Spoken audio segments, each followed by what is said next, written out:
இன்னைக்கு நம்ம பார்க்க போற டாபிக் பேரு different types of resources. Different types of ரிசோர்சஸ்னா என்ன? ரிசோர்சஸ்னா நமக்கு தேவையான பொருளை நம்ம எடுத்துக்கிட்டு நம்ம யூஸ் பண்றது பேர் தான் ரிசோர்சஸ். நம்ம கிட்ட 4 டைப்ஸ் ஆஃப் ரிசோர்சஸ் இருக்கு. Biotic, abiotic, renewable, non renewable. Biotic ரிசோர்சஸ்னா லிவிங் திங்ஸ்.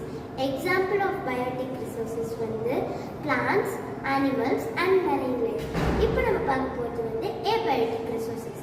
Abiotic resources னா non living things. Example air, water, chaff.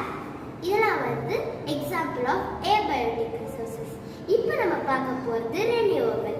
Renewableனா நம்ம அதை ஒரு வாட்டி யூஸ் பண்ணிட்டோம்னா அது நமக்கு again கிடைக்கிறது பேர் தான் renewable. Example wind, அதுக்கு wind, வாட்டர், இதெல்லாம் வந்து examples of renewable. Non renewable அப்போ நம்ம அதை வந்து நம்ம ஒரு வாட்டி யூஸ் பண்ணிட்டோம்னா அது நமக்கு வந்து அகெயின் கிடைக்காது. அதுதான் நான் ரெனியூவபிள்.